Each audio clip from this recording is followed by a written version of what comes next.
let's jump right in. Opening up this card, we got a couple of young prospects. We got Cameron Saaiman taking on Stephen Koslow. Both of them are 6-0 in their career. Both of them are undefeated. Koslow is stepping up on short notice. Cameron was already on this card coming off a Contender Series win. And this is almost an old school striker versus grappler. Cameron Saaiman is a very good technical striker. He can grapple. You've seen him shoot some takedowns and things like that, but he is a striker.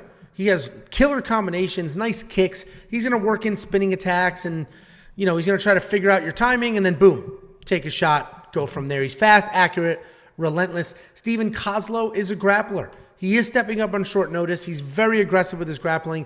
He's got a submission win in every single one of his pro fights.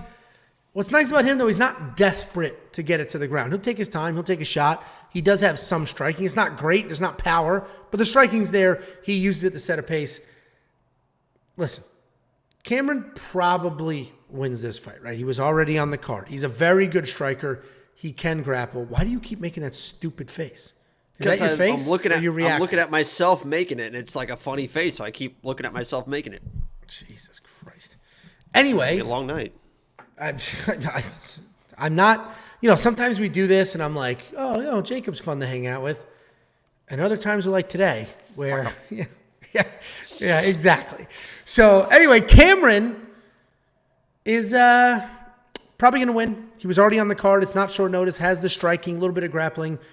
But nobody should be betting on these fights. You should not be parlaying Cameron. Minus 330 is stupid. These dudes have 6 fights each. 6 fights. Completely unproven, untested. Do not throw these dudes into a parlay because you just see that he's a massive favorite and think that's a good thing. What do you think, Jakey boy? Yeah, I totally agree. Listen, in totality as a card, let me say something to the people out there. This definitely feels like a card where people are going to get fucking rocked on. It just feels like it's setting up with all the drops, and it just feels like a weird week. So what I'm telling you guys right now is be careful. I think there's opportunities here, but this feels like one of those cards that if you try to play every fight and you're trying to play specific stuff, you're going to get burned. So my advice is pick your spots and stay away from stuff that you're questioning. Listen to your instincts on this card. I'm going to try to do the same thing. Obviously, I like to get a little bit more wild than most people, but I'm telling you guys right now, it feels like one of those cards.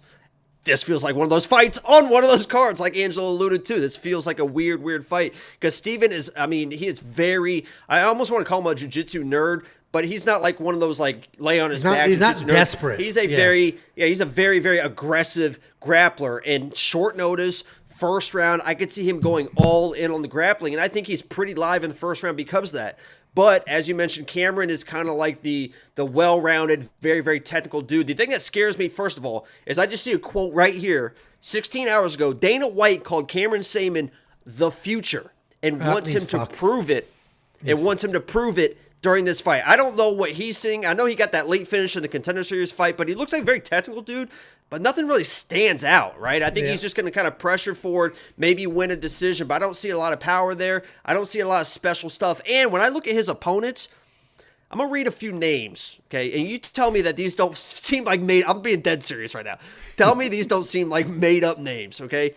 Gift Walker. Okay.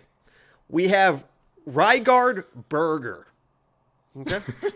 We have Dylan Swainpole. I'm looking at these names. I'm like, these have to be made. We have Korn Blom. Korn Blom is like somebody just smashed their keyboard, and that's what came out. And the last one, we have Rovan D. Beer. B-E-E-R. Rovan D. Beer. I looked at these names. I'm like, I don't know if these are actual people. I do think they're a little bit better competition than the competition that Steven's been fighting. Gave me Cameron in this matchup, but this first round could get very weird.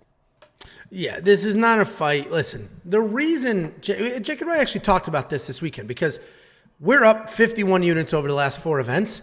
A lot of those units, mine are, if you're familiar with us and what we do and you're a premium member, you can see the bets. Mine are slow and steady, lots of money lines, very short parlays of pretty much sure things, and Jacob shoots his shots. But that's why you're hitting plus 1,600, stuff like that. But when you shoot your shots, it's logical, it makes sense. I think so-and-so wins. I think it ends up on the ground. I'm going to do this person wins by submission, but all 3 rounds for these reasons. We are up units because of those strategies. We see other people every week that have bigger shows than us, a larger audience than us, doing like this person wins by KO in this round. No actual logic. And then, of course, that misses. That's way too specific. To Jacob's point, this card is tricky. Do not go for these stupid, unbelievable specific bets. Just, like you said, pick your spots. I'll give you a spot on this one. I mentioned the Koslow. I did put a little bit of a sprinkle. Premium members know for Koslow, first round sub for that reason. Short notice.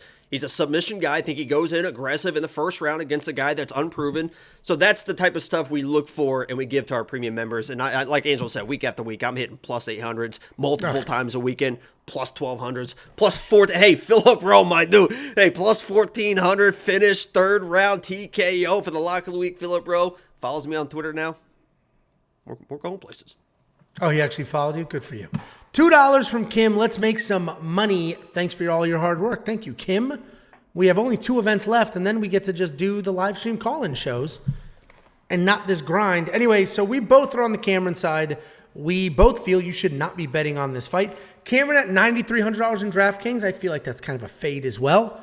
There's just too many unknowns here, and why are we assuming that Cameron's just going to steamroll Stephen Koslow? They're both undefeated, so we just don't know how good or bad they actually are. You agree, avoid him on DraftKings? Yeah, I think it could be a lot of just maybe even just defending the takedowns. And like I say, he's not a super dangerous guy. So, yeah.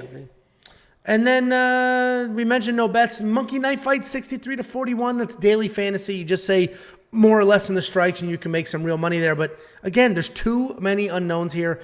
I'm not going to flush my money down the toilet. We do have a fight on this card that is perfect for Monkey Knife Fight. We'll talk about that. WeWantPicks.com. Click become a member. It's only $10. The minute the rest of these prop bets drop, we're going to get takedown props and things like that. When those drop, you will be notified immediately after becoming a member and linking your Discord. Do that now.